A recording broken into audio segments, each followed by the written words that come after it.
Yes! Hey, merci d'être là à la toute première émission de Pivot avec Pinot. Très heureux. Aujourd'hui, j'ai un invité que je courroyais depuis très longtemps. Je suis vraiment heureux qu'il ait accepté d'être mon premier invité pour mon podcast. Et pour les gens qui se questionnent, Pivot avec Pinot, c'est quoi ça? C'est que moi, j'étais un fan de Bernard Pivot. Là, je te mentirais en disant j'ai écouté son émission Bouillon de culture ou Apostrophe, mais j'étais un fan de ces 10 questions qui ont été complètement reprises dans l'émission Actor Studio.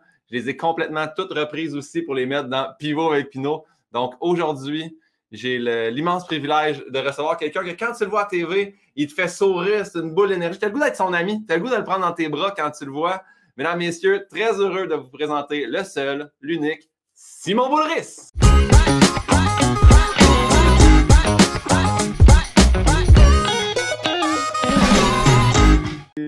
C'est donc bien fin d'avoir accepté d'être là avec moi aujourd'hui. Hey, là, ça fait tellement plaisir. Ça me touche quand je t'ai écrit sur Facebook, tu as fait ben oui, avec plaisir, tout ça. Je suis très, très heureux de t'avoir avec moi. Puis c'est vrai ce que je dis, hein. Moi, là, où tu sais, je te connaissais un petit peu là, pour t'avoir vu à quelques reprises dans événements ici et là, mais c'est vraiment, tu sais, j'ai écrit mon podcast, j'ai brainstormé la patente, j'ai fait faire l'animation, puis je me suis dit, je vais lancer ça le 1er février. Puis là, j'écoutais pendant le jour de l'an, puis là, je t'ai vu en direct de l'univers, puis j'ai fait « Oh mon Dieu, il faut vraiment que ça soit lui, mon premier invité. » C'était parfait. Quand France Baudouin t'a pointé en disant « Simon, tu essaies de toujours voir le beau dans tout. » Ça, là, ça m'a... T'es vraiment comme ça. Je pense que oui. Je pense que j'ai une nature qui est douée. Je suis doué pour l'émerveillement. Ah, c'est merveilleux. Puis tu réussis à trouver du beau dans chaque jour, même malgré la pandémie, mettons? Oui, quand même. Mais moi, il faut dire, je me contente de peu en général. Tu sais, je ne suis pas quelqu'un qui a beaucoup d'ambition ni que de grandes aspirations. Mais donc, dans le petit, je suis souvent heureux. Dans les petites choses. Mais mon Dieu, tu dis j'ai pas de grandes aspirations, mais n'empêche que tout ce que tu touches semble devenir de l'or. Puis quand même, là. Hey, oh, TV, radio, chronique, ah ouais, donc, on te voit partout, c'est écœurant, là. Ben, je suis un touche à tout. Je me suis toujours défini comme ça. J'aime essayer plein de choses, puis j'aime dire oui. On dirait, j'aime cette posture-là d'être dans OK, je me mets en danger, je ne sais pas dans quoi je me lance. Je suis un gars willing dans la vie. Ben, tu dis ça, j'aime me mettre en danger. Je sais pas si ça va être ça dont tu vas parler, mais est-ce que, mettons, ça serait quoi notre lien de connaissance, Simon? Comment tu te rappelles comment c'est vous? Écoute, ben moi, je te connais depuis longtemps, évidemment, par la télé, mais le jour où on a vraiment eu un vrai contact, c'était quand tu m'as piégé à l'émission Coup de cochon. Ouais. Écoute, pour vrai, là, j'y rêve encore. Je rêve encore à cette journée-là qui m'a tétanisé. Juste pour mettre en contexte, là, c'est mon ami Debbie Lynch-White qui me piégeait, qui m'avait demandé « Pourrais-tu venir danser avec moi? » J'ai proposé que j'amenais un ami à un événement de danse et je savais pas trop c'était quoi. Moi, je t'ai dit que je dis oui. Alors, je dis « Ben oui, Debbie. » C'est ton willingness. Elle n'avait même pas à m'expliquer c'est quoi. Je fais, ben oui, mais je dis, je peux pas me rendre là-bas. Fait qu'elle dit, je viens me chercher en voiture. Fait qu'elle vient me chercher en voiture et là, t'es là et t'es fâché de ma présence parce que je sais que j'aime beaucoup C'est bon. danser. Bon, dis-le. En fait, t'arrives là-bas, puis le pire, c'est que nous, ils nous disent ça, hey, habillez-vous, là, super chic. Toi, t'arrives, t'es genre un chandail de Tweety Bird en short de jogging, tu te dis, hey, moi, je m'en fous, je suis venu danser, je suis libre. Et là, au début, je me dis, hey, mais tu sais, peut-être, j'ai quand même fait les dieux de la danse, je vais peut-être réussir quand même, tu sais, même si je sais que dans le but de te piéger, il faut que tu sois vraiment meilleur. Mais là, tu as commencé à t'étirer, puis j'ai fait, OK, non, il y a vraiment une base dans la danse, là. Les grandes pointes avec les pieds qui t'étiraient tes jambes, j'étais comme, OK, là, c'est. Il y avait un faux metteur en scène qui était là puis qui venait me filmer, mais finalement, il te filmait tout le temps. Puis là, moi, je pétais un plomb. C'était... Puis le pire, c'est qu'on était supposé de faire 2 pranks là-dedans. C'était supposé être malaisant, la danse over sexy. Mais c'est comme si, maintenant, on accepte. Fait que là, on faisait les gestes trop sexy, puis c'était juste moi fâché, le prank. Mais il y avait dans plusieurs niveaux. Mais tu sais, j'avais le visage très près de la poitrine de Debbie. Puis tu sais, Debbie, elle pensait que ça me bouleverserait ou ça me... Ouais. Puis moi, encore une fois, ma willness m'a permis, je suis tellement willing que j'ai fait parfait, je me mets la tête là-dedans. C'était des mouvements un peu ridicules. Tu sais, Debbie est quand même à une bonne charpente et j'étais un peu plus frêle qu'elle, donc je devais la traîner. C'était comme un peu risible. Mais moi, j'aimais ça. Moi, j'aime ça, ce genre de. Je trouvais même pas ça. Je pensais pas que c'était un guet-apens. Je pensais juste que c'était une chorégraphie, puis je voulais la rendre le mieux que je pouvais.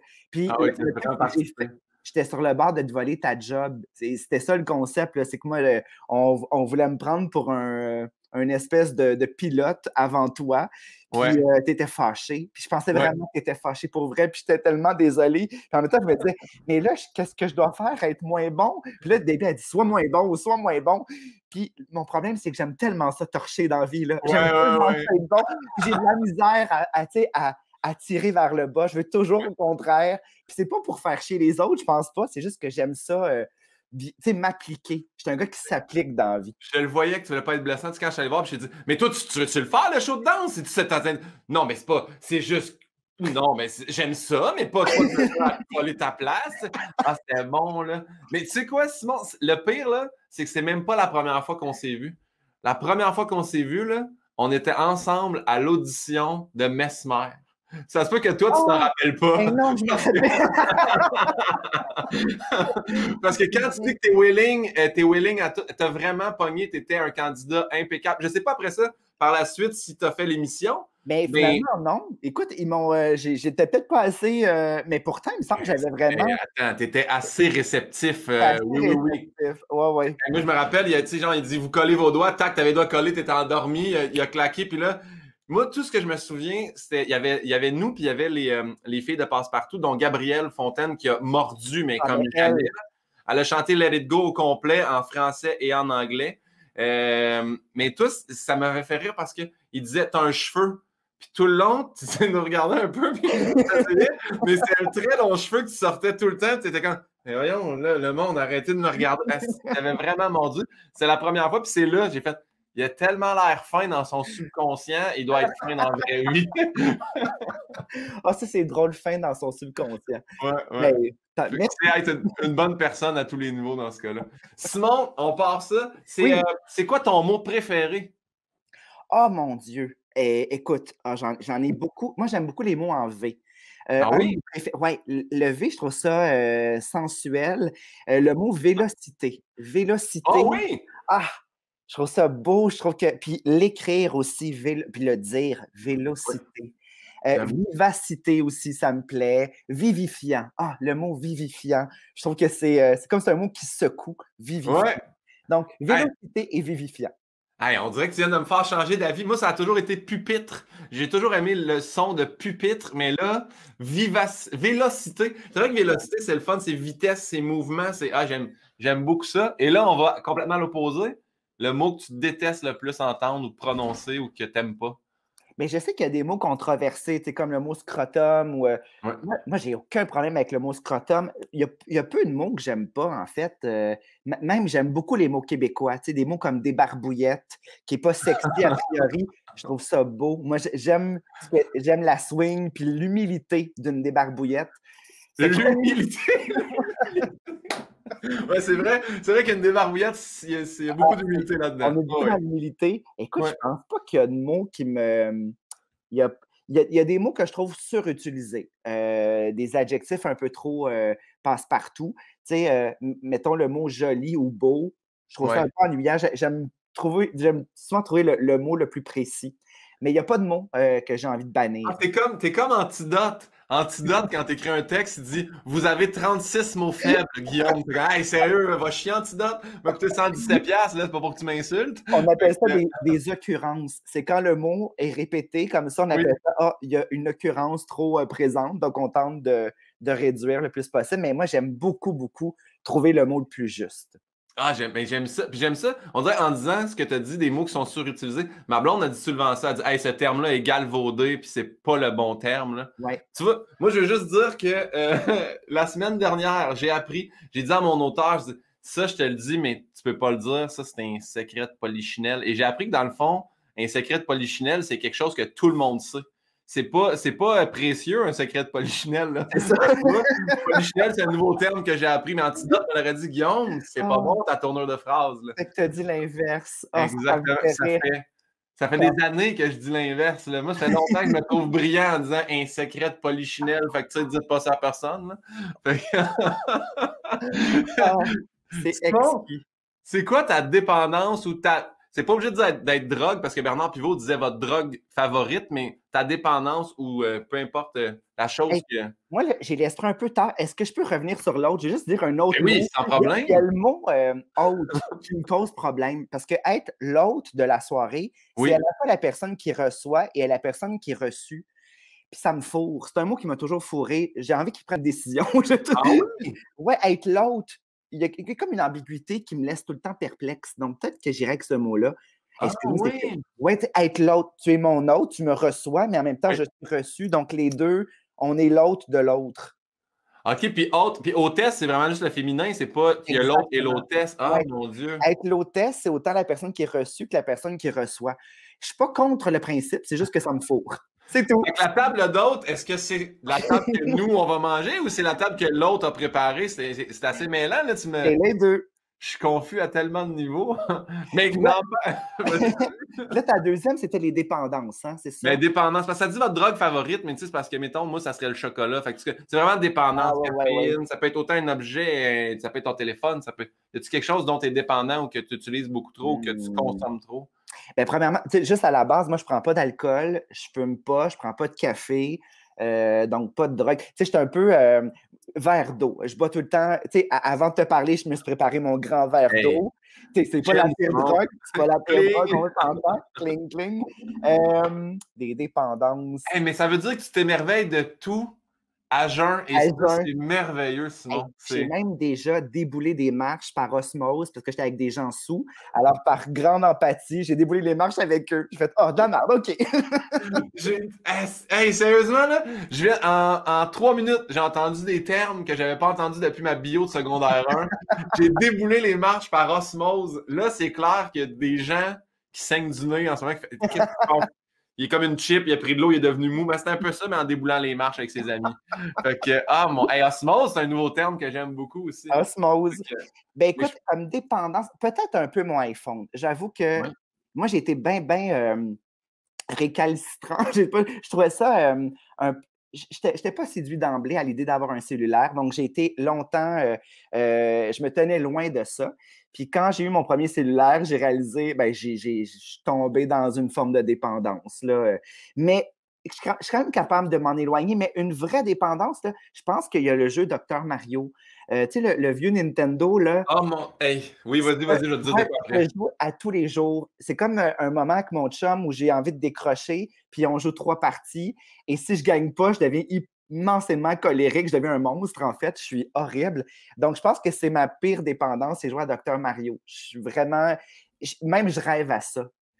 Ah mon Dieu, ma mère qui d'ailleurs capote sur toi, là, tu sais, quand j'ai dit que j'allais te recevoir, elle dit j'ai tous ces livres, je viens de lire pleurer au fond des mascottes, tu diras que Oh, c'est bon, fait que je te transfère le message. merci, Ma mère maman est Dion. une accro de Dr Mario et quand on était petit, elle jouait c'est la seule affaire que, tu sais, elle nous empêchait, mettons, elle, si elle prenait le Nintendo, c'était pour jouer à Dr Mario, elle a tellement joué que notre télé à écran cathodique avait les taches de Dr Mario. Fait qu'il y avait les 2 boîtes de pilules, puis le petit rond des virus qui tournent, d'imprégner dans la télé. Même quand elle était fermée, on voyait que le soleil avait. Tu sais, comme quand t'enlèves un cadre chez des fumeurs, puis que. Aïe, aïe, aïe, aïe! C'est tellement. Et ça, j'ai envie de l'utiliser dans une histoire. C'est tellement drôle que ça soit imprimé dans l'écran cathodique.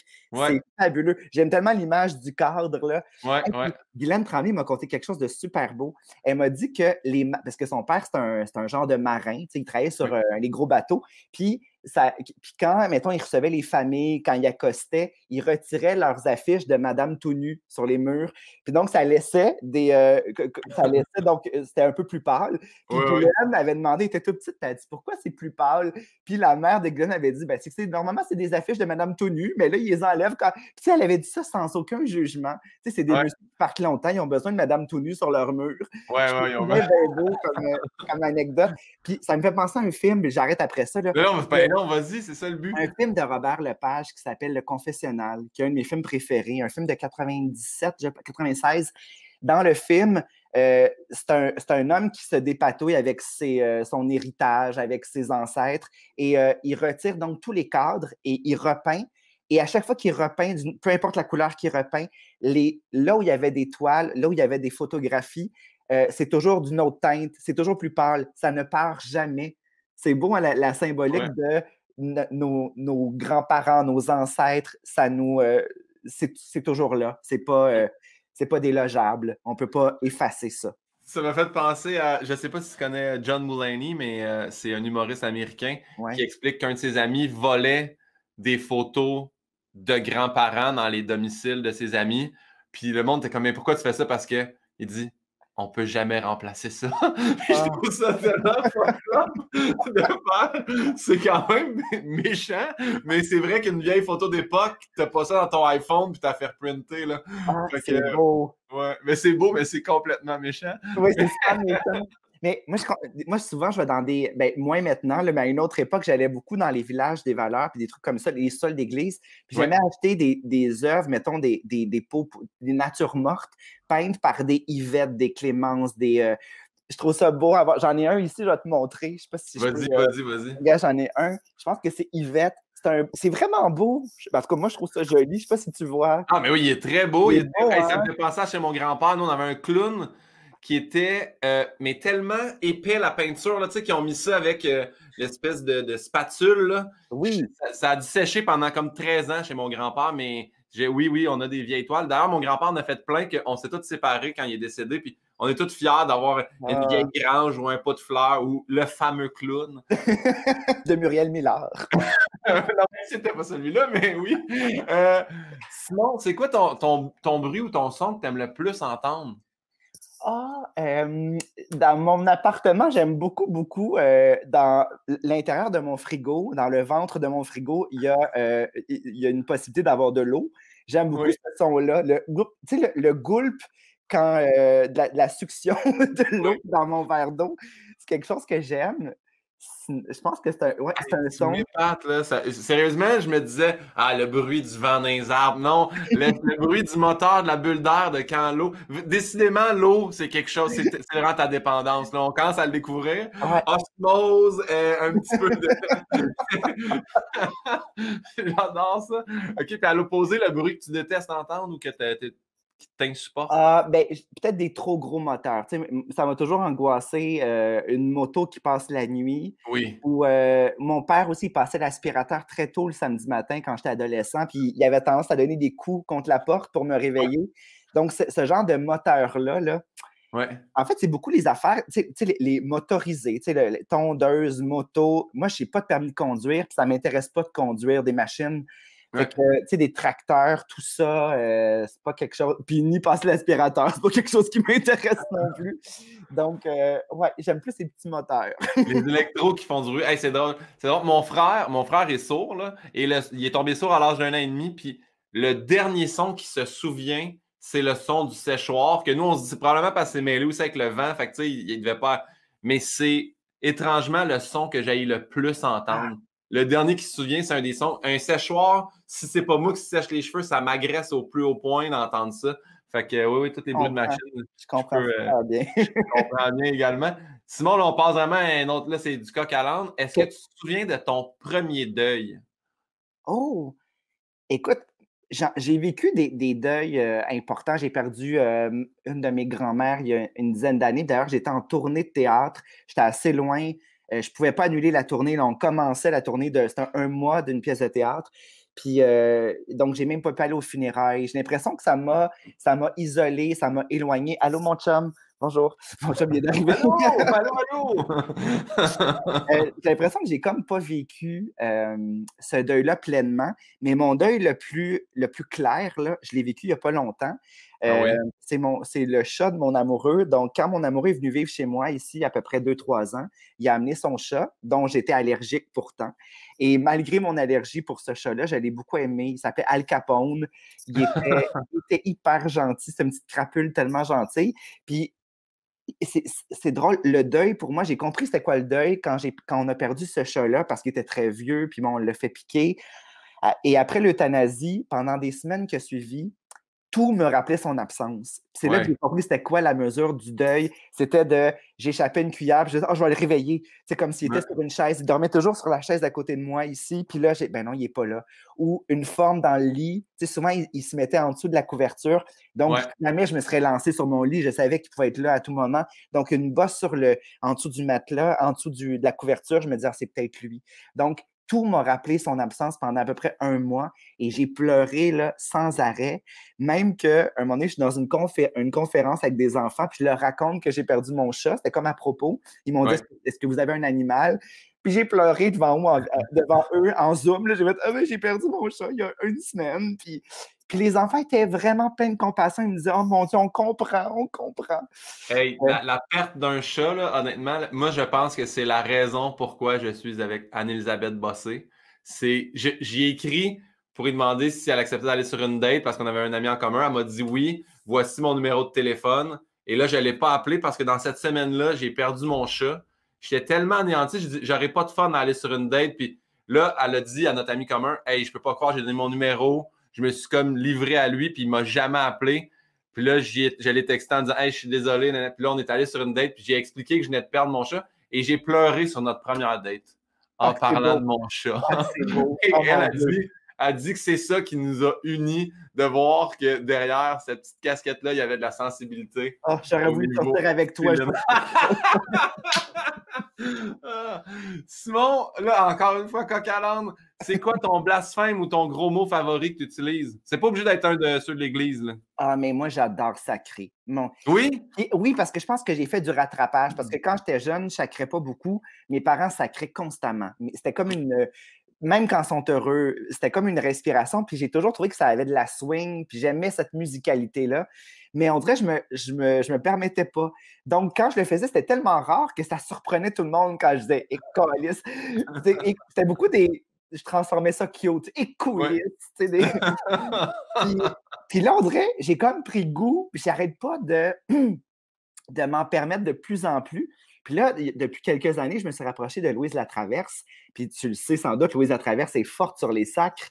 Elle m'avait raconté à quel point que Janine Souto, pour elle, ça a été une délivrance quand elle a entendu « Et Christy ». Tu sais, quand elle dit des puis elle dit « Oh mon Dieu, les femmes peuvent sacrer ». Puis moi, en fait, je ne m'étais jamais octroyé la possibilité de sacrer comme ça aisément. Puis là, on dirait depuis 5 ans, j'aime ça sacrer. Je ne suis pas rendu au stade où je sacre en public beaucoup. Ouais. Mais tu sais, dans l'intimité, je trouve ça le fun. Puis je trouve que ça ponctue.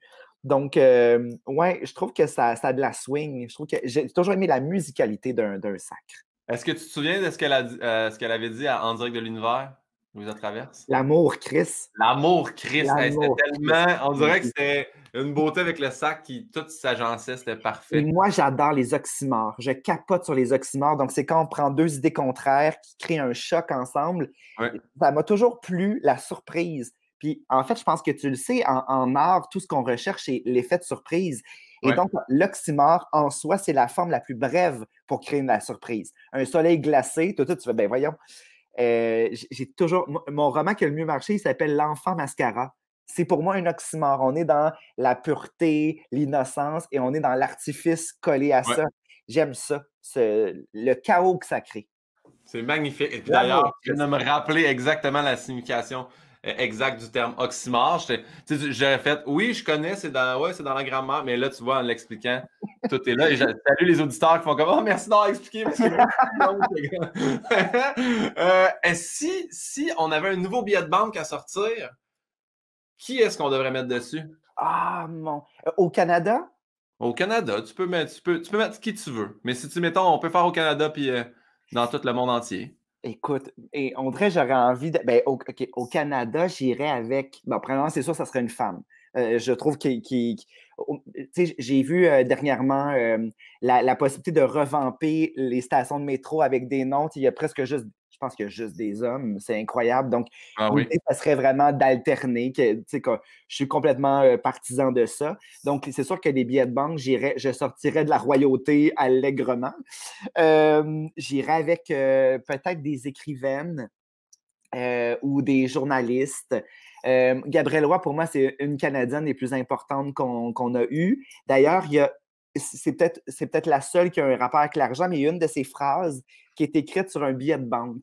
Donc, il y a quand même une citation de Gabrielle Roy sur des billets de 20 $ ou je ne sais plus, je ne sais pas, je ne suis pas très bon là-dedans. Et donc, peut-être Gabrielle Roy, Anne Hébert ou Marie-Claire Blais, qui sont pour moi 3 écrivaines majeures. peut-être même Antonine Maillet aussi. Donc, c'est des écrivaines, là, je parle des écrivaines d'une autre génération. Ouais. Mais j'irais peut-être avec des... Je vais pour ma paroisse, j'y mettrais des écrivaines de l'avant. C'est parfait. Ben, Anne Hébert a peut-être pas une station de métro à son nom, mais sache que j'ai passé tout mon cégep à étudier à la salle Anne Hébert parce que c'était le nom de notre bibliothèque à Saint-Hyacinthe. Ah ben Donc, bravo, parce que c'est une écrivaine majeure. Elle a écrit, pour moi, là, elle a transformé, au même titre que Marie-Claire Blais aussi, la première, je pense, à l'avoir vraiment fait, c'est bousculer les possibilités de la littérature en jouant avec les temporalités, en jouant avec la narration. Elle s'est permis des choses importantes, puis le tout avec une espèce d'élégance et une érudition exceptionnelle. Donc, bravo à Saint-Hyacinthe, c'est ça? C'est à Saint-Hyacinthe. Oui, Saint-Hyacinthe. Hey, mais je comprends que tu parles en Zoom dans les écoles puis tout ça. Ça fait 3 secondes, tu me parles, puis je me dis, j'ai le goût de lire tous les livres des écrivaines dont tu viens de me parler. Je suis stimulé. Simon, tu crées ça chez les gens. Fait que ça, c'est bon. Faut qu'on t'envoie dans les écoles primaires puis qu'on remette les jeunes à vraiment plus lire. On va lire Anne Hébert en 2e année. Ça. Mais écrivain, c'est ton métier. C'est un de tes métiers, en fait, là. Quel métier t'aurais détesté faire, vu que c'est cela que t'aimes faire? Qu'est-ce que t'aurais haï faire dans la vie? Moi, il y a bien des métiers que j'aurais été heureux. J'ai longtemps voulu devenir vidangeur. C'est quelque chose qui me... Ah oui? Ah oui. Quand j'étais jeune, c'est ça mon obsession. Je pense que c'était le côté recyclage qui m'impressionnait beaucoup. Je voulais récupérer des choses. Donc, il y a bien des jobs manuels qui me plaisent. J'aime ça. J'ai travaillé pendant un été dans une caisse populaire quand j'avais 17 ans et j'étais préposé. J'ouvrais les guichets automatiques, donc je dépouillais les enveloppes.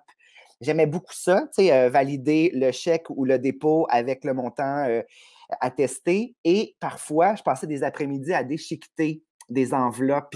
J'aimais ça, là. Oui. En vrai, j'aimais ça juste déchiqueter. Pour moi, il n'y a rien de plus permissif que de faire un truc répétitif où ton esprit peut faire... C'est là que j'ai les meilleures idées. C'est quand je suis en train de faire un truc où je n'ai même pas à réfléchir. Je suis pas en train de... C'est quoi? Ils ont fait une étude là-dessus, puis je l'ai vu dans le Times, justement, que les gens qui font des travaux répétitifs sont plus créatifs. Parce que justement, leurs pensées peuvent. J'ai wander off, là, mais ils peuvent s'évader dans leurs pensées justement en faisant le mouvement. Il faut faire attention de ne pas se passer justement les mains dans une déchiqueteuse. Oui, mais moi, c'est des trucs. Je me rappelle aussi, une de mes jobs préférés, ça a été à l'entrepôt de Renaud-Bré. Je retirais les étiquettes. Donc, tout ce que je devais faire, c'était enlever les étiquettes sur les livres, les invendus. C'était tout, puis je cochais. Mon Dieu, je pense que j'aurais pu faire ça toute ma vie. Puis avec des livres, fait que je regardais tous les titres, puis quand j'avais un titre, je l'écrivais. Ah, je vais lire ça. Puis j'étais juste dans l'entrepôt de chez Renaud-Bré, à Côte-Vertu. J'aime l'odeur des livres neufs. Moi, rentrer dans une librairie, là, c'est tellement le fun. Là, tu flippes un livre, on dirait que ça sent bon. Là. Ah, ouais. Tellement. Mais donc, une job que je voudrais pas, mon Dieu, on dirait que ça me vient pas, mais il y a certainement des choses qui me... en fait, mettons, conduire, mettons, être chauffeur de taxi. Ça serait pas possible. Non? Mais pourtant, tu serais capable de parler avec tout le monde, tu restes avantage. Peut-être pas la conduite, mais je ne les mènerais pas où il faut. Je vais vous jaser pendant qu'on va faire le tour du bloc. Parfait. Si ça existait, la réincarnation, Simon, en quoi tu aimerais revenir? Si tu termines tes jours, en quoi tu aimerais ça revenir? Est-ce qu'il faut choisir un être humain? Ça peut être un humain, ça peut être une plante, ça peut être un animal, ça peut être... Je pense pas que ça peut être un objet, mais il n'y a pas de règlement, là, fait que tu choisis. Moi, les chats, je trouve que, bon, je ne voudrais pas être un chat nécessairement, mais ça me fascine à quel point ils sont... je disais tantôt le mot vélocité, là. Je trouve que les chats ont une sensualité, puis ils ont un équilibre, ils ont une... il y a quelque chose qui me fascine dans leur façon de se mouvoir. Donc, j'aimerais ça être un chat pour ça, je pense. Juste pour me déplacer, puis pour avoir cette élégance-là. Être gracieux. Ah ouais, je comprends. Puis tu viens de me rappeler en disant vélocité, que t'aimes les mots en V, mais mon chat s'appelle V. Je l'ai seulement appelé V. Oui. Mais c'était pour V pour Vendetta il y a comme une dizaine d'années, mais elle s'appelle seulement V. Fait que, je tiens de me rappeler ça. Pendant un bout de temps, ça a été un poste de télé aussi. Oui, c'est ça, mais c'était plus gênant de dire. Non, moi, vraiment, c'est que je suis un amateur de la chaîne, donc j'ai appelé mon chat. Très drôle. Maintenant, je t'appelle Nouveau pour qu'il se reconnaisse. Nouveau! Sinon, réincarner puis tout ça. Mais mettons, t'arrives au port du paradis là, avant la réincarnation. T'arrives au port du paradis, t'as Saint-Pierre ou Dieu ou la personne en qui tu crois qui est là. Qu'est-ce que t'aimerais qu'elle te dise? Qu'est-ce que t'aimerais l'entendre te dire? Ah! Et qu'est-ce qu'elle pourrait bien me dire? Mon Dieu, t'as-tu eu du fun? Ouais, à la fin de ta vie, ben, c'est sûr Ouais, qu'elle le sait, voyons donc, c'est sûr qu'elle sait que t'as eu du fun. C'est sûr que t'arrives en riant, toi, pour une raison obscure, t'arrives au paradis en riant. mais c'est sûr que je vais mourir d'un accident un peu bête, puis elle va faire bon, je te l'avais dit. Ça ferait juste ça. Je te l'avais dit de ne pas faire de pitrerie. Je fais, oh, Ça, c'est sûr que c'est genre débouler les marches avec des collègues sous, c'est juste toi qui meurs finalement. Tout le monde est correct. Mais oui, mais quand t'es sous, t'es plus souple parce que. Ah oui. Donc, moi, j'aurais pu mourir dans ces marches-là. Hey, c'est drôle parce que j'ai une fixation sur les gens qui déboulent les escaliers et qui meurent. J'ai vraiment. Ah oui? D'ailleurs, Françoise Giroux, une journaliste et écrivaine française, elle est morte, elle avait peut-être, je sais pas, 90 ans lorsqu'elle est morte, et c'était à l'entracte, à l'opéra, à débouler les marches, puis elle est morte. Mais, tu sais, mettons, à part la descente, je veux dire, elle était un peu morte heureuse, là, elle était à quelque part Elle qu'elle était à aimait, puis elle l'opéra, elle profitait de la était vie. repue de belle musique. Mon Dieu. T'arrives, tu fais, tu chantes ta toune, puis Mais non, c'est à l'entracte, ils ont fini le spectacle? j'imagine que c'est quand même une femme importante. Peut-être qu'ils ont fait, hey, entre-temps, à notre entracte, il y a François Giroux qui est décédé dans nos marches. On va Ouais. peut-être, ou peut-être qu'ils ont joué en son honneur, je sais pas. Ouais. La Oh deuxième mon portion sera. Simon, c'est un de mes moments préférés de l'entrevue. On est rendu à la fameuse question de Manon Pinault. Donc, Simon, ma mère qui capote sur toi, tenait à te demander la question suivante. Puis, elle t'aime quasiment plus que moi parce que de la façon qu'elle pose la question, il y a tellement d'amour. Simon, avec toute l'énergie que tu dépenses à bouger, comment réussis-tu à te concentrer pour écrire si divinement? Oh mon Dieu, qui est smart. Oh mon Elle Dieu. n'avait pas mis de point d'interrogation, elle finit avec un point d'exclamation. C'est Ah, tellement juste une affirmation. hey, Elle veut pas de réponse. je veux faire une game de Dr. Mario avec ta mère. Ah, mais hey, je vais vous plugger là-dessus. Euh, écoute, moi, je pense que je suis comme un oxymore en soi, c'est-à-dire que j'ai vraiment deux contraires qui s'éposent bien. J'ai un côté très éclectique et très, je pense aussi très enthousiaste dans la vie. J'ai un élan facile. Mettons, quand la caméra s'allume, je peux vraiment m'allumer à 110 quand c'est le temps.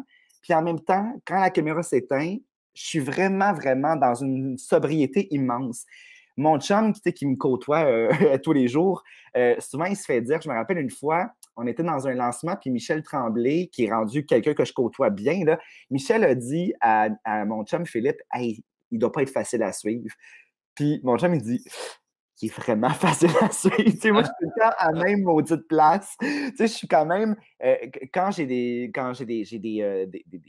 demandes pour me déplacer, évidemment, pour les tournages, je le fais toujours avec grande joie. Puis quand c'est le temps de danser, je danse. Mais quand c'est le temps d'écrire, je te parle directement l'endroit où j'écris. Je suis toujours là devant ma porte patio entourée de livres, dans ma salle à manger. J'ai un bureau dans lequel je ne vais jamais, à part faire du tapis. J'ai un tapis roulant, là, mais c'est ici que j'écris.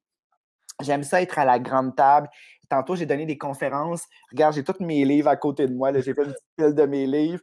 Puis Parfait. j'aime ça donc être dans cette bulle-là, une bulle de calme, où je suis beaucoup dans le silence. J'écoute même presque pas de musique. Je parle peu. Vraiment, je parle très, très peu. Mon chum me trouve très silencieux. Et il y a des moments où c'est comme si je m'allumais totalement. Donc, pour pouvoir écrire puis être dans une grande concentration, j'ai besoin de ça. J'ai besoin d'être dans cette bulle très serrée, tricotée. Les mailles sont vraiment serrées. Là. Je suis un peu sauvage, en fait. Donc, quand je te dis que je suis un oxymore, c'est que j'ai une grande sauvagerie, puis je suis à la fois très grégaire. J'aime ça être en société aussi. J'ai besoin des deux, en fait.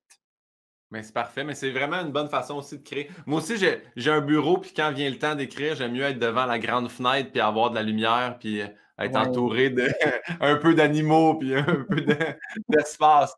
Simon, question rafale personnalisée.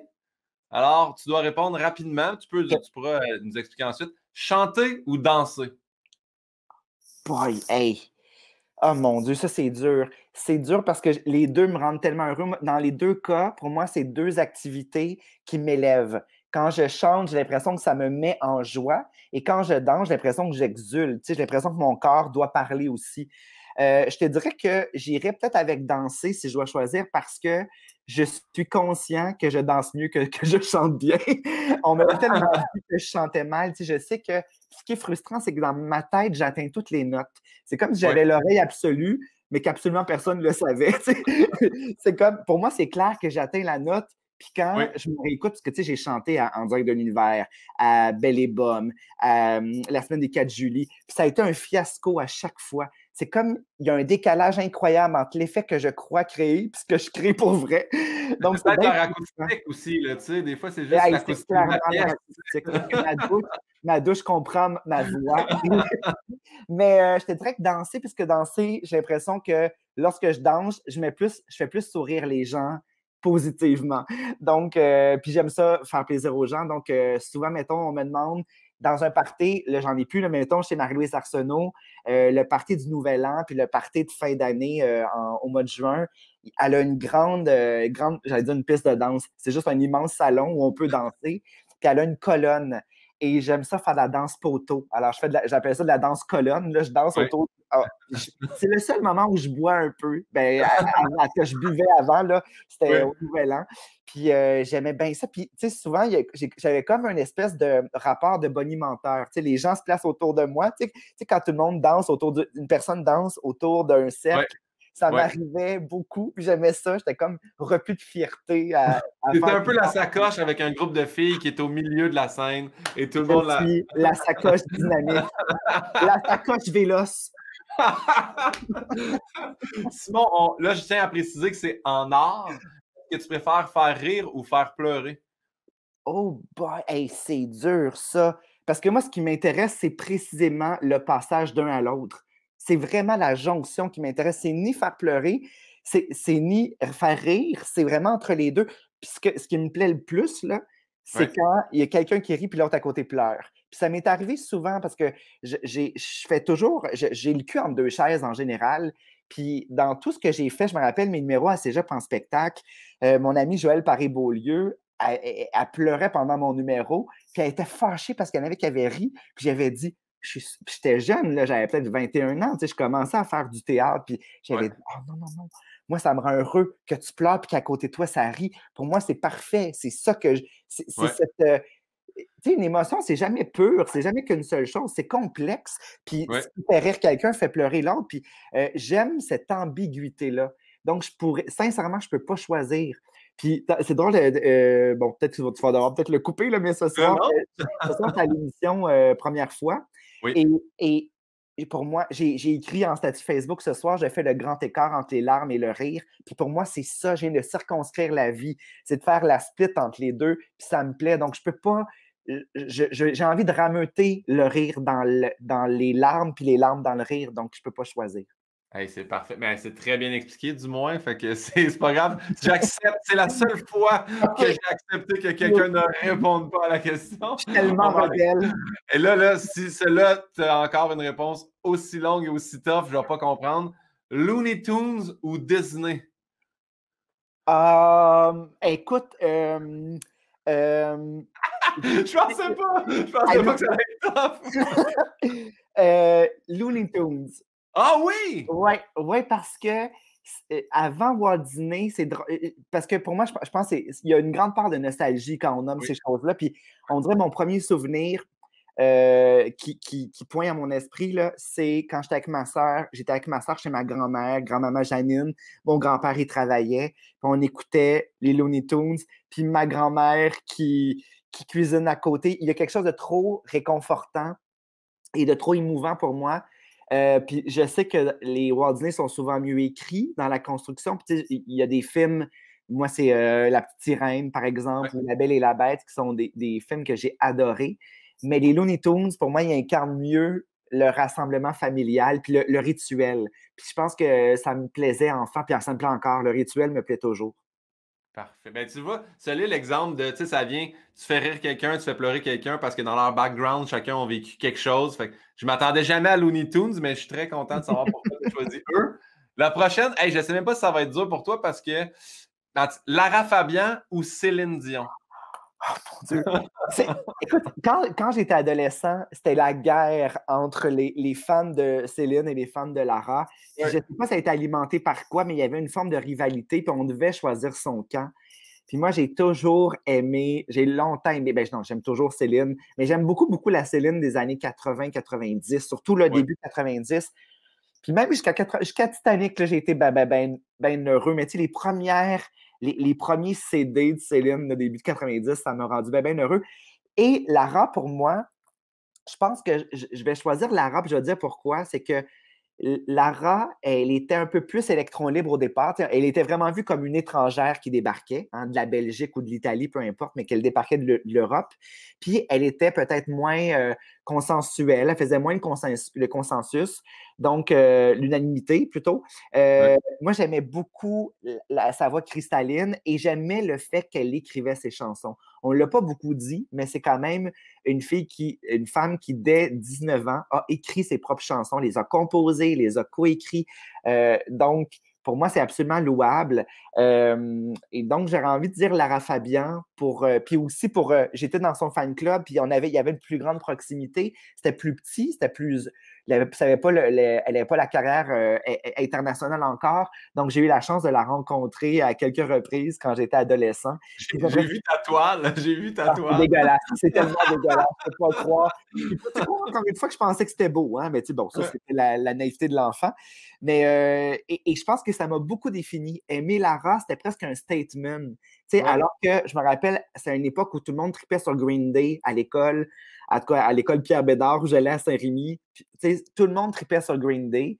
Puis moi, j'aimais Lara Fabian. C'était tellement dissonant que ça me rendait un peu cool. Bon, les gens me trouvaient pas cool, mais quand je regarde ça, je fais « Hey, j'étais cool! » Quand même d'être autant électron libre dans une société où tout le monde n'aime qu'une seule chose et que si tu n'appartiens pas à ça, t'es pas cool. Ben, c'est ça qu'on se rend compte plus en vieillissant que ce qui est différent de nous, c'est ça qui fait notre couleur puis qui nous rend cool, en fait. Peut-être qu'à un certain moment, j'ai voulu taire le fait que j'avais aimé Lara Fabian. C'est peut-être à 17 ans, quand je rentrais au cégep en littérature, puis que tout le monde écoutait juste du Radiohead, puis j'aimais ça, Radiohead, puis on écoutait beaucoup Nina Simone. J'adhérais à ça complètement, puis le fait que j'avais tellement aimé Lara puis Whitney Houston, je pense que je le disais pas trop, puis chaque fois que je le disais, je voyais que ça me précisait aux yeux des autres et que ça me rendait intéressant parce que j'étais pas juste un amoureux de Radiohead comme tout le monde, donc ça participait à ce que je suis. Je suis capable d'aimer Radiohead pour toutes les qualités que le groupe représente, mais aussi j'aime beaucoup, beaucoup, encore aujourd'hui, certaines chansons de Lara, puis mon Dieu, qu'elle est gracieuse. Je sais pas si tu as vu le cover, elle est tellement belle. Non, mais elle est magnifique, là. Puis tu sais, juste... À Star Academy aussi. Mais on dirait qu'elle a rajeuni en vieillissant. Elle est sublime. Là. Mais tu as dit Whitney Houston. T'as dit Whitney Houston. Et moi, j'ai tellement trippé sur Whitney Houston. Mais c'est à cause de Bodyguard, là, le garde du corps avec Kevin Costner. Et j'ai appris pas moins de la semaine dernière en écoutant sur Spotify, genre vieilles chansons qui remontent le moral. Et je savais pas que c'était pas elle. I Will Always Love You, la première version. Non, c'est Dolly Parton. Oh mon Dieu, elle est tellement bonne, la version de Dolly Parton. J'ai capoté. Attends, mais là, OK, moi, Dolly Parton, c'est une de mes idoles, OK, vraiment. Dolly Parton a composé I Will Always Love You et Jolene, qui sont deux plus grands succès. C'est deux grandes chansons. On les a composées la même semaine. Et elle raconte, dans le podcast que j'ai écouté, elle raconte que c'était la même soirée, puis après ça, elle revient. Je pense qu'elle a menti un peu, mais l'idée, c'est qu'elle les a quand même composés, genre peut-être en 3 jours, les deux plus grands succès qu'elle a fait toute sa carrière sur ces deux chansons-là. Et Jolene, elle me fâche. Jolene, parce qu'Anneli, elle capote sur Jolene, puis je suis comme, mais pourquoi parle à ton chum, parle pas à Jolene, c'est pas elle le problème. Pour ceux qui savent pas, c'est une fille qui est jalouse d'une autre fille, puis elle dit, vole-moi pas mon chum, mais en théorie, parle à ton chum, c'est un ton de merde, ça a mal vieilli. Pas d'accord avec toi. Je vais te dire pourquoi. Parce qu'on ne sent pas qu'elle est jalouse. Oui, elle est jalouse. Elle a une jalousie. Mais ce n'est pas une jalousie où elle a envie de blesser l'autre ou de la diminuer. Elle reconnaît dans la chanson qu'elle est trop belle. Elle a décrit de façon tellement admirative il y a beaucoup d'études qui ont été faites sur le fait qu'il y avait peut-être du lesbianisme dans la chanson. Tu es tellement belle que finalement, peut-être qu'elle veut plus coucher avec Jolene qu'avec son chum. Puis moi, j'aime bien gros cette définition-là. Moi, j'aime les chansons lesbiennes, il n'y en a pas beaucoup. Donc, je dis, j'aime la voir comme une chanson lesbienne et aussi comme il y a presque de la sororité dans cette chanson-là où on sent que oui, il y a une forme de rivalité, c'est sûr, parce qu'elles se battent pour le même homme, mais il y a tellement un respect dans tout ce qu'elle dégage, dans tout ce que l'autre, elle ne la diminue pas. Donc, pour moi, il y a une forme de sororité dans cette chanson-là. Je la trouve belle, puis en plus, le titre, le nom, Jolene, elle raconte dans le podcast qu'elle a eu l'idée quand une petite fille a demandé un autographe après un spectacle, puis elle dit What is your name? Et moi, je suis dégueulasse en anglais. What is your name? Puis elle dit Jolene. Elle fait Jolene, I like it. Puis elle dit un jour, je vais écrire une chanson qui va s'appeler Jolene. Mon Dieu. Hein? C'est beau. C'est comme quand Babe Ruth disait à un enfant, m'a faire un circuit pour toi. Ça, là, c'est la même chose. Oh mon Dieu, je me rappelle. En regardant la game le soir, t'es comme, oh mon Dieu, c'était pour moi, celui-là. Oh, wow. J'ai vu le film quand j'étais jeune, j'avais mis ça, j'ai vu ça au cinéparc. Hey, mais dans le film, là, je sais pas si tu te rappelles, mais le petit gars, il demande un circuit, puis il fait, non, je vais t'en faire 2. Hey, cassé en tant qu'enfant. Wow. La prochaine question risque d'être. On risque de moins s'emporter. Yo-yo ou cube Rubik? Mon Dieu, je me calisse tellement des deux. Là. J'en ai un ici, j'ai jamais réussi à le terminer. J'aurais rêvé sur le podcast d'avoir au moins une face de couleur comme il faut, mais moi, si seulement j'avais des ongles, j'aurais juste passé mon temps à décoller les petits carrés et les coller. Non, écoute, un yo-yo, j'ai l'impression que je reçois ça dans le front, puis un cube Rubik, je pourrais me le lancer dans le front tellement que c'est fâchant. Donc, les deux, ça m'abrutit. Parfait. Et la dernière, celle-là va être tough, j'ai l'impression. Tu ne sais pas écrire, mais tu sais lire, ou tu sais écrire, mais tu ne sais pas lire. Aïe, hey, ça, c'est vraiment une décision fondamentale parce que ça remet en question toute ma carrière. Oui, exactement. C'est ça qui est plus tough. Il y en a d'autres que c'est genre quand t'achoumes, tu vomis, ou quand tu t'assois, tu pues. Tu sais, mais tu sais, comme toi, c'est vraiment des questions où tu te remets en question. Parce que pour moi, je suis convaincu que le fait de lire autant, ça nourrit l'écrivain en moi, forcément. Donc, je pense que je ne serais pas un auteur intéressant si je ne lisais pas. Donc, pour cette raison-là, je suis en train d'abdiquer je vais renoncer à ma carrière, mais je préfère lire et ne pas écrire parce que je suis convaincu que je ne pourrais pas être un auteur intéressant si je ne lisais pas. Mais je pourrais être un lecteur intéressant si j'écris pas. Ah! Ça, c'est super. Un lecteur intéressant, il passe plus dans l'ombre, eux autres. Hein? Oui, on entend moins parler. L'humilité totale, mais bon. Mais tu es quand même être un bon lecteur, puis les gens ne le savent pas, mais tu es un bon lecteur. C'est quoi ta plus grande peur ou ta plus grande phobie, Simon? Comme beaucoup d'acteurs, j'ai fait d'ailleurs, ta blonde et moi, on s'est beaucoup côtoyés à une certaine époque parce que je vivais avec Eve Landry. On habitait longtemps ensemble, 3 ans ensemble, puis Anneli venait souvent ici parce que c'était cet appartement-ci. OK. Comme Eve, on s'en parlait souvent, je pense que c'était faire le rêve récurrent, c'était qu'on oublie notre texte. Ça, c'est comme le classique, là. Puis d'ailleurs, Anne-Elisabeth a déjà eu un blanc sur scène. Oui, et puis ça y a pris du temps à s'en remettre. Puis après, quand il retourne sur scène, oui, exactement. Je pense que c'est un choc post-traumatique quand ça arrive pour vrai.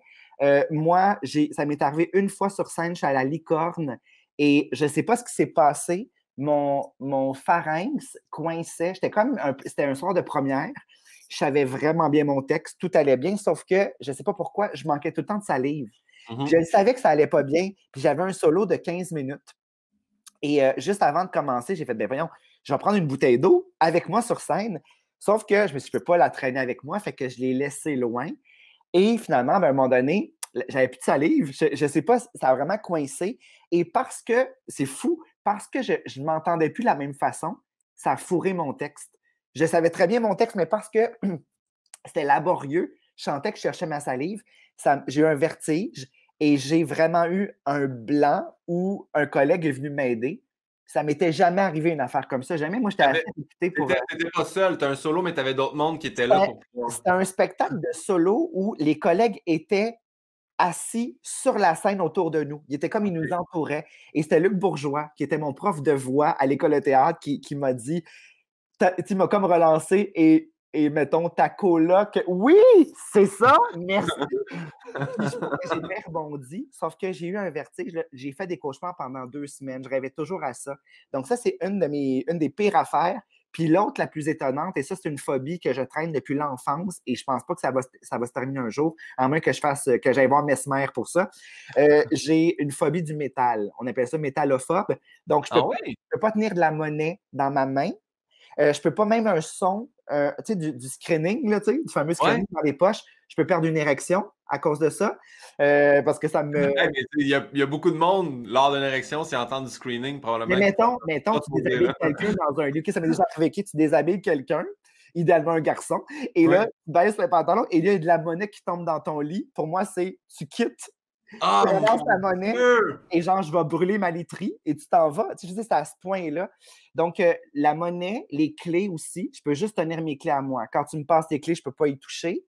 Puis évidemment, les poteaux de métro, mais ça, les gens me comprennent parce qu'on sait tout ce qui se trouve sur un poteau de métro. Mais donc, tout ce qui est en métal, essentiellement les clés et la monnaie, je suis incapable. L'odeur me lève le cœur, la texture, Fait que t'es un grand fan d'Interact, toi, finalement. Mon Dieu, ça a changé ma vie. Mais je me rappelle quand j'étais adolescent, je ne m'achetais rien. C'est comme si ça m'a rendu hyper économe. Je ne voulais pas rien acheter. Je ne voulais pas transiger quoi que ce soit. Les seules fois que j'ai apporté un mouchoir, puis là, je donnais, puis là, je ramassais le mouchoir. Il ne fallait pas que ça me touche. Fait que ça fait longtemps là, que tu t'as ça. Là. C'est pas... OK. Oui, puis ça fait longtemps. Surtout, tu les avions. Ça fait longtemps. Je sais pas pour qu'est-ce que c'est. Ça m'a vraiment turné on, moi, finalement. Le métal, c'est tout l'opposé. Des lasers. Non, mais je me rappelle qu'en deuxième année, il y a un petit garçon qui avait échappé un 10 cents dans son beurrier. Il l'avait léché et j'avais vomi dans mon cabaret. C'est le premier souvenir que j'ai. Puis après ça, ma soeur m'a longtemps écœurée. J'avais vu au Croc à Saint-Rémy, il y avait un cuisinier qui faisait la poutine et il y avait une bague. Puis j'avais vu toucher à la nourriture avec sa bague, je ne voulais plus manger de la bouffe. Mon père est inspecteur de restaurant, c'est complètement illégal, là, cela. Oui, mais là, on parle des années 90. OK, mais donc, j'ai eu du dégoût pour la poutine un certain temps à cause de la bague. Ma soeur, quand elle voulait me lever le cœur, elle me disait « fromage, bague, fromage, bague ». Je faisais « ah », je capotais. Il y a du monde, c'est quand il touche un œil devant l'autre, mais toi, c'est vraiment, tu fais juste dire bague et fromage. Ah, mon Dieu. Mais ça fait que dans le fond, tu fais beaucoup, toi. Bague. Je ne voulais pas me marier quand j'étais jeune à cause de ça. Je ne voulais pas porter de bague, évidemment. Donc... Ah, mon Dieu. Mais fait que dans le fond, au resto, là, tu reprenais jamais le change. Tu gardais. Tu étais un des meilleurs donneux de pourboire, dans le fond, de l'île de Montréal, probablement. Non, il revient 3,50 $. Gardez ça, je ne peux pas avoir des fois, dans de la sexualité anonyme, ça peut arriver qu'il y a des piercings que tu n'avais pas prévus. Ça existe, mettons, un prince Albert. Oui. Bon, il y a des gens qui ne savent pas c'est quoi, puis je vous envie. Je vous irez googler si vous voulez mal dormir. Horrible. Ça m'est arrivé une fois de tomber sur un prince Albert et c'est le plus gros coït interrompu de ma vie. C'est bye-bye! Ça va. Mais avec quoi tu manges, Simon? Des baguettes de bois tout le temps? Mes affaires à moi, c'est comme ma limite. Mes ustensiles, ça va. Tu sais, mettons, au restaurant, je prends pour acquis que c'est bien lavé, mais on dirait des ustensiles, c'est moins grave que, tu sais, je pourrais jamais manger avec des clés. Ou pas même de la poudre. Fait que c'est ça. Un gars qui fait pas de drogue, dans le fond, parce que moi, c'est pas tant la drogue qui m'attire pas que le métal sur lequel on la pose. Simon, qu'est-ce que tu dirais aux jeunes Simon? Et ça, je vais pas te mentir, c'est pas Bernard Pivot, c'est vraiment RuPaul dans RuPaul Drag Race. J'aime tellement RuPaul. Écoute, je vais avoir une réponse typique de drag queen, c'est-à-dire le désir de dire que tout ira bien et le désir de prendre la personne, nous, en format réduit, de nous prendre dans nos bras mutuellement. Mais moi, en même temps, j'ai l'impression que j'étais bien outillé. Pourtant, je n'étais pas bien parti, mais c'est comme j'avais le sentiment que les belles choses viendraient. J'ai tout le temps eu cette conviction-là qui m'a sauvé parce que j'ai eu une adolescence vraiment tough. J'ai été, comme ben des ados un peu efféminés, j'ai été super ridiculisé. Ça a vraiment miné ma joie, mon envie d'aller à l'école aussi. Donc, ça m'a un peu isolé, mais je savais que les belles choses viendraient. Je ne sais pas d'où ça me venait, cette conviction, cet optimisme-là. Mais donc, je renforcerais peut-être cet optimisme en disant « tu as raison de croire que ça s'en vient. Les belles choses vont vraiment venir. » Et les gens que tu considères hot puis que tu voudrais tellement adhérer à ce monde-là, ne le seront peut-être pas si longtemps. Ouais, exactement. Hey, ça fait mal quand tu regardes les gens cool du Elles secondaire. sont-ils devenues? C'est pas au symposium, au conventum. Quand tu Oui. reviens, tu fais comme oh là là, tu te rappelles-tu? Ça, là, ça, c'est tough. Ben, c'est tough. Ça dépend, t'es lequel dans les deux, tu sais. Mais Guillaume, il m'est arrivé quelque chose de tellement beau. J'ai fait 2 conventums parce que moi, j'ai passé, je viens d'avoir 38 ans. J'ai eu 38 ans. À mon 2e conventum, j'ai fait mon premier à 27, puis le 2e à 37. Puis à 37 ans, ça fait pas très longtemps, juste avant la COVID, là, l'année d'avant, on est allé, je suis retourné, c'était pas à l'école, c'était à côté, au centre communautaire à Saint-Rémy. Puis il y a un gars qui a été mon meilleur ami quand j'étais en première année. Puis après ça, quand il a compris que c'était facile de rire de moi, il a comme compris que s'associer à moi, c'était pas positif. Donc, il m'a, comme beaucoup de gens, un peu ridiculisé, surtout au secondaire. Et donc, il avait vraiment pris ses distances. Et quand quelqu'un a été autant ridiculisé, puis là, connaît un certain succès, le regard des gens change tout le temps. Donc, moi, dans les conventums, c'était payant, c'était le fun pour moi. Je revenais, je me demandais, mais les gens sont fins. Ben oui, souvent, les gens sont fins. Dans le temps, je pense aussi que la distance a changé les choses. Mais ce gars-là, c'est très émouvant ce qui s'est passé. Il y avait un slow, puis il m'a demandé de danser. Tu sais, il y avait sa femme à côté, puis bon, puis il m'a demandé, j'aimerais ça, veux-tu danser avec moi? Puis bien sincèrement, ça ne me tentait pas. Ça m'aurait tenté quand j'étais adolescent. Mais là, ça ne me tentait pas pendant tout. Mais j'ai compris que pour lui, qui n'était pas habile à me dire je m'excuse pour ce qui s'est passé, c'est une façon de s'excuser. J'ai fait, ah bon, je peux pas ne pas comprendre ça. Fait qu'on a dansé un peu en riant. Tu sais, ben, puis c'était vraiment très. Je pense que c'était une façon pour lui de faire la paix avec ce dont il n'était pas nécessairement fier. J'ai trouvé ça beau. Je fais, ah mon Dieu, ça serait une belle scène de film, ça. Quelqu'un, tu sais, le gars qui n'est pas à l'aise, mais qui fait bon, je comprends que pour lui, il fait un effort, je comprends la chose. J'ai fait, ah, c'est quand même beau. C'est bon, ben en plus, ce qui est beau dans l'histoire, c'est que c'est toi qui finalement, ça te tentait pas de danser. Oui. Hey, je vais y aller, malgré que c'est pour toi que ça va être libérateur. C'est vraiment, c'est magnifique, en fait.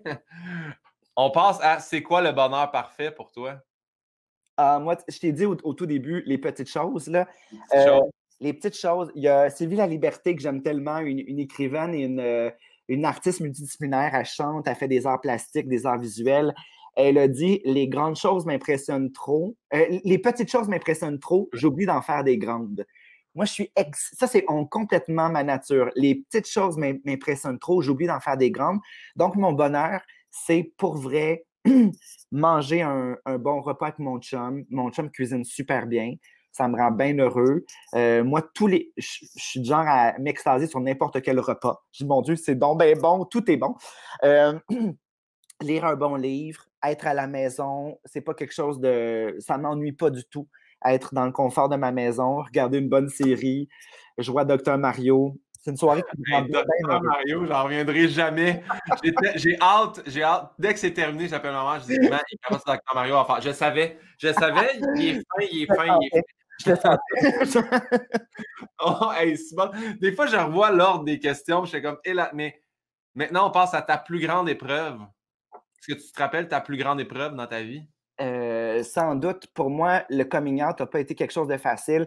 Je pense que c'est dû en partie de l'époque à laquelle je l'ai faite, puis aussi la région dans laquelle je suis issu. Saint-Rémy n'est pas une ville, en tout cas, n'était, je la visite très peu, là.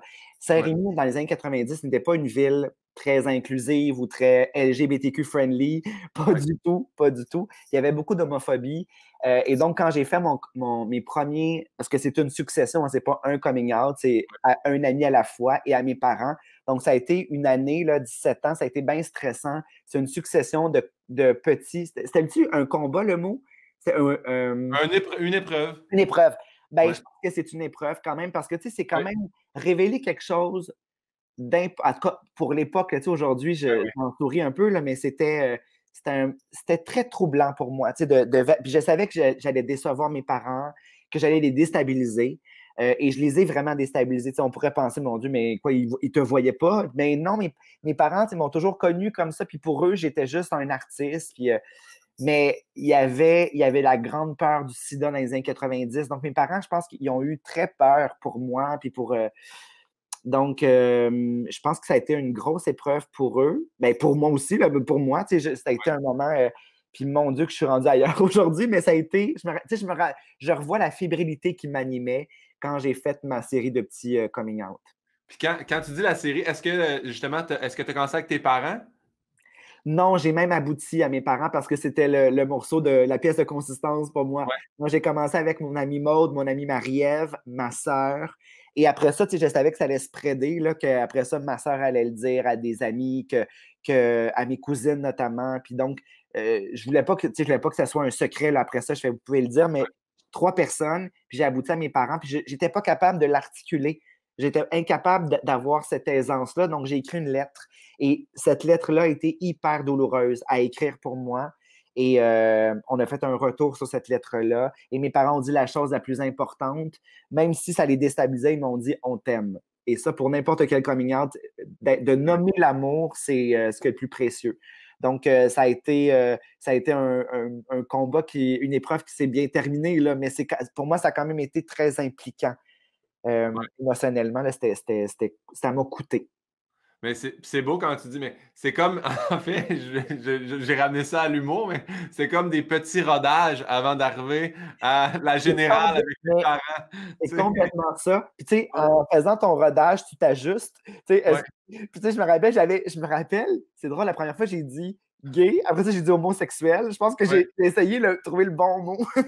Mais c'est ça, c'est comme... Il y a un humoriste, je ne sais pas c'est qui parle du coming out de sa sœur. Puis, elle disait pas rodage, mais tu sais, je pense que sa sœur, la première personne à qui elle a dit, c'était la grand-mère Alzheimer. Puis elle a checké sa réaction, puis elle a fait OK, faut pas que je le dise demain. Fait que tu sais, la grand-mère l'a oublié, fait qu'elle s'était pratiquée au moins une fois à quelqu'un avec qui ça n'avait pas d'impact. Je trouvais ça. Il y a un roman de Nancy Houston, je te dis ça parce que c'est vraiment un flash super brillant. Oui. Ça s'appelle Dolce Agonia. C'est un Thanksgiving aux États-Unis. C'est comme une grosse famille. Là, je me rappelle qu'on voit la mort de tous ces personnages-là. C'est comme une grosse saga, puis on voit toute leur... un peu comme dans Six Feet Under, qu'on voit toute leur personnalité.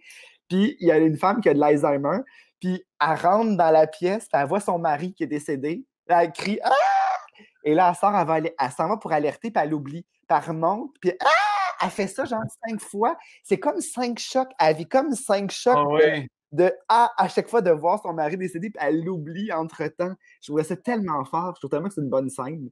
Oui, c'est très drôle. C'est très triste et très drôle. C'est ça que t'aimes ça. J'aime, c'est les deux. C'est triste et c'est drôle à la fois.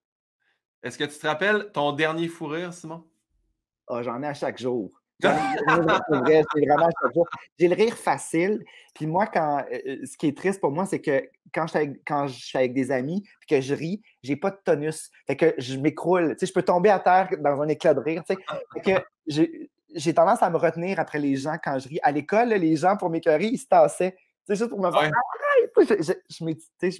je m'éjarrais sur tout le monde. Fait que maintenant, ben là, il faut que je rie assis. Là, c'est tough, là, avec la distanciation. Vraiment, la colonne, toujours rire près d'une colonne. Près d'une colonne ou assis. Donc, là, je peux rire assis. T'es tellement fin, t'es tellement généreux, t'es tellement une bonne personne, Simon. Pour vrai, là, c'est un grand plaisir. Là, j'aimerais savoir qu'est-ce que tu souhaiterais pas à ton pire ennemi? Fait que c'est fin parce que tu seras pas méchant, mais qu'est-ce de méchant tu souhaiterais à personne, même quelqu'un que t'aimes pas? Mon Dieu. Je souhaite pas grand-chose de... Écoute, je pense pas que je souhaite quelque chose de méchant à personne. Attends, répète-moi la question, excuse-moi, c'est... Qu'est-ce que tu souhaiterais pas à ton pire ennemi? Qu'est-ce que tu ne souhaites? Être malheureux. Je trouve que... Tu sais, on est dans de plus en plus, je trouve que notre société est polarisée, surtout aux États-Unis, là, évidemment, mais quand même, je trouve qu'avec tout ce qui se passe, même au Québec aussi, on est de plus en plus polarisé. Puis malgré tout, malgré le fait qu'il y a un fossé parfois entre nos convictions, puis j'ai l'impression que rapidement, on en vient à souhaiter, je dirais pas à dire souhaiter la mort, mais souhaiter que l'autre soit malheureux dans ses décisions, tout ça. Je trouve pas que...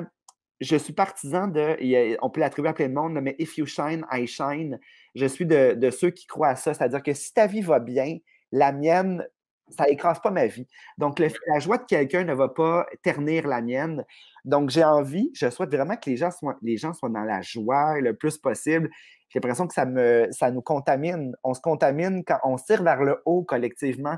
Donc, même quelqu'un qui ne partage pas mon regard sur mettons, la COVID-19 ou, mon Dieu, peu importe, la politique ou même l'art, l'importance de l'art. Tu sais, il y en a pour qui l'art ne devrait pas être subventionné, mettons, puis je ne partage pas cet avis-là. C'est pas le fossé qu'il y a entre eux ou entre lui et moi ou entre elle et moi qui va m'empêcher de vouloir prêter, irradier de joie sur cette personne-là aussi, tu sais. Et je dis ça, et pourtant, quelque chose dont je suis vraiment pas fière, il y a quelques années, il y a un garçon qui était très, très méchant avec moi au secondaire, est décédé. Il y a eu un accident et ma première réaction, ça a été d'être soulagée. J'ai fait Ah! Puis là, et là, j'ai fait un examen de conscience sur ma réaction. Le fait d'être comme si on délestait d'un poids, alors que ça faisait des années que je ne le côtoyais pas, puis qu'il ne. Tu sais, il pouvait même pas me harceler dans mes rêves. Là, tu sais, il faisait même plus partie de mon quotidien. Je me dis, mais comment ça que je me sens quand même délesté, comme si je demeurais le petit gars, le petit Simon de 15 ans qui a quand même le sentiment qu'il se fait écraser par l'autre. Puis, j'ai pas aimé ça, ma réaction. Ouais. Tellement que j'ai commencé à écrire mon prochain roman, ça traite de ça, ça commence comme ça. J'apprends la mort de mon bully secondaire et finalement, parce que c'est un roman, donc je traficote un peu. Puis le personnage, donc ce Simon-là, mon double, finit par donner un atelier de littérature dans la classe de son fils. Il apprend que c'est son fils qui est en train de coacher. Puis, puis dans le fond, il devient comme le mentor d'écriture de ce petit jeune-là parce qu'il voit un grand potentiel chez son fils. Puis pour moi, ça correspond à ce que je veux dire dans la vie présentement. C'est-à-dire que c'est pas parce qu'on ne lègue pas de la haine comme ça. Je pense qu'on peut briser la chaîne. Parce que je pense que c'est le travail de l'humain de briser cette chaîne-là parce que sinon, à quoi bon vivre? Donc, de mettre de la joie puis de la lumière là-dedans le plus possible. Donc, brisons le cercle de la haine. On ne souhaite pas de malheur à personne. C'est magnifique. Simon, on tire à notre fin, mais pour toi, cette année, qui a été ou qu'est-ce qui a été ta découverte? Écoute, tu sais, je prends, t'en nommer deux, tu sais, une politique, Kamala Harris, pour moi, je la trouve profondément, profondément inspirante. Pour tout ce qu'elle représente, je la trouve éloquente, je la trouve belle, je la trouve... elle m'inspire beaucoup, puis j'ai l'impression que je ne sais pas jusqu'à quel point qu'elle va avoir un impact incroyable, mais j'ai l'impression qu'elle nous fait croire que c'est possible. Et ça, je trouve ça beau. L'élan, le vent de fraîcheur qu'elle apporte, puis l'importance qu'elle semble pouvoir jouir. On a l'impression que Joe Biden va lui donner beaucoup de responsabilités, puis j'ai l'impression que c'est beau pour la suite du monde. Donc, Kamala Harris, puis d'un côté très ludique et personnel, Ariel Charret, la fille qui fait des lip-syncs. Pour vrai, là, cette fille-là me fascine. J'ai beaucoup d'admiration.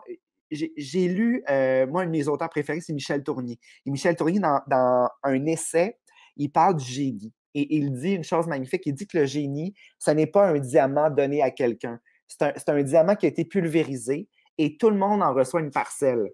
Donc, on peut avoir du génie dans la façon que tu es étalagiste, dans la façon que tu places la nourriture dans les sacs quand tu es emballeur à l'épicerie. Tu peux avoir du génie dans la façon que tu places les aliments avec, comme un Tetris. Je pense encore un Tetris. D'accord, Mario, tout très bien ça. Mais aussi, je pense qu'Ariel touche au génie dans sa façon de s'accaparer la musicalité de quelqu'un, elle comprend tout et toutes les intentions sont d'une...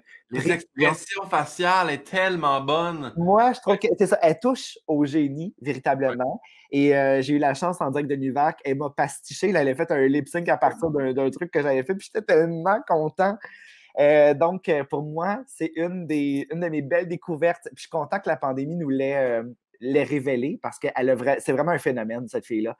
Donc, puis là, je la cite en exemple, mais pour moi, il y a plein de gens qui ont une parcelle de génie comme ça. C'est-à-dire dans quelque chose qui n'est pas nécessairement quelque chose qu'on valorise, mais je pense vraiment qu'il y a des gens qui ont du génie dans plein, plein de domaines et c'est louable. C'est magnifique. Je te dis, là, je pourrais t'écouter me parler pendant des heures. Je trouve ça tellement beau, le petit diamant qui éclate, puis chacun a une parcelle. C'est beau de voir de la beauté.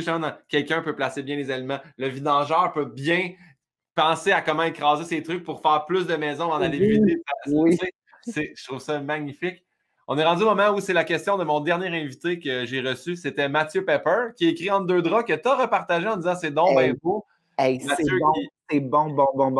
Je trouve ça sais, moi, j'en écoute beaucoup de télé, puis j'étais un peu difficile. Tu sais, il n'y a pas grand-chose qui me. Il y a même des affaires qui me déçoivent quand même. J'ai l'air de t'aimer, puis c'est vraiment pas le cas. Tu sais, maintenant, présentement, la chose qui me rend le plus heureux, c'est les Baroness. Je sais pas si tu connais Baroness Von Sketch là, au Canada. C'est des filles qui font de l'humour. Hey, Anne-Elisabeth capoterait là-dessus. Pour vrai, c'est des filles drôles. J'arrête pas de me dire, Anne-Elisabeth, t'as au Canada anglais, elle fait partie de cette gang-là. Là. Ah ouais? Des filles drôles, puis bright, puis déniaisées. Puis... Fait que moi, ça faisait longtemps que j'avais pas ri fort en regardant des scènes au Québec. Pour vrai, il y a plein d'affaires qui me font rire, mais là, ça, je trouve que c'est bien écrit. Je trouve que c'est tellement bien écrit. C'est des scènes étonnantes, puis c'est plein de tendresse aussi. Donc, j'ai vraiment gros coup de cœur pour entre deux draps. Mathieu Pepper demande Oui. est-ce que tu préfères voir tes écrits interprétés par des acteurs ou plutôt que les gens puissent se faire leur propre idée? Oh, hey, Parce mon que Dieu. tu aussi écrit pour la télé, tu sais, fait que c'est pour ça, des fois. Ouais. Écoute, encore une fois, je vais être poche, mais j'aime vraiment les deux. J'aime sincèrement les deux, c'est-à-dire que j'aime comment l'intelligence d'un acteur, l'intelligence émotionnelle d'un acteur qui va s'approprier. Et moi, j'aime vraiment l'idée de s'approprier un texte. C'est-à-dire que si ça ne. Moi, j'ai pas de scrupules par rapport à ça. Si, mettons, la façon que j'ai écrit ma phrase ne te va pas bien, il y a des gens pour qui ça achoppe parfois. Je préfère que tu la retweaks pour que ça sonne, que ça a de la swing. Ouais. Donc, je fais confiance à l'intelligence émotionnelle de l'acteur qui peut adapter ou pour bien comprendre l'essence de la réplique. Puis évidemment, essayer de la dire telle quelle. Mais j'aime aussi beaucoup l'intimité de la lecture, c'est-à-dire que la bulle, quand tu lis un livre, là, puis que tu es, justement, je prends pleurer au fond des mascottes, puis que tu lis, je me fais de la petite pub en même temps. C'est parfait. Puis entendre la musique dans ta tête, ça n'a pas de prix non plus. Donc, j'aime vraiment cet équilibre-là entre avoir être un peu chauvin, mais pas chauvin, mais être vraiment fier, je pense, un peu d'entendre des comédiens de talent dire ton texte, puis en même temps, avoir le caissier de l'épicerie qui lit. Moi, je me rappelle quand j'étais un de mes premiers lancements, il y a une femme qui lisait déjà tous mes livres et j'ai fait quoi dans la vie? Je suis esthéticienne. Ça m'avait tellement rendu heureux de savoir qu'une esthéticienne, alors que je me sens loin de ça, c'était reconnu dans ce que j'écrivais, puis elle m'entendait, je t'entends quand j'aime ta voix. André, j'ai l'impression que je prête ta voix. Ça me rend hyper heureux, ça. Donc, les deux. C'est quoi? Ça me dérange pas que ça soit les deux. Je suis très heureux de ça. Et là, Simon, on termine avec ça, mais c'est à ton tour de poser une question à ma prochaine invitée. Alors, elle a déjà dit, Mariana, que la joie ostentatoire, comme la mienne et la sienne, polarisait beaucoup les téléspectateurs. Alors, comment gère-t-elle les commentaires disgracieux sur son énergie à la télévision? J'ai assez hâte d'entendre ça. C'est pas comme si j'avais déjà tourné avec Mariana et que je sais déjà la réponse, mais quand même! Hey Simon, merci, tu as été super. Je retiens le mot vélocité. Docteur Mario. Oui. Beaucoup d'autrices que je vais aller me procurer leurs livres. Et est-ce que tu peux me répéter le conte des dames que tu as découvert? Comment elle s'appelle? Baroness Von Sketch. Baroness Von Sketch. C'est sur CBC. C'est ça, c'est Gem, en tout cas, c'est comme le Tout TV ou le Radio-Canada en anglais. Pour vrai, Anne-Elisabeth va capoter sa vie. C'est drôle. Je vais lui passer le message. Je te remercie infiniment. Ma mère t'embrasse officiellement. Et je vais lui dire que tu es un fan de Dr Mario. Merci Simon, c'était un plaisir. Un plaisir. Merci.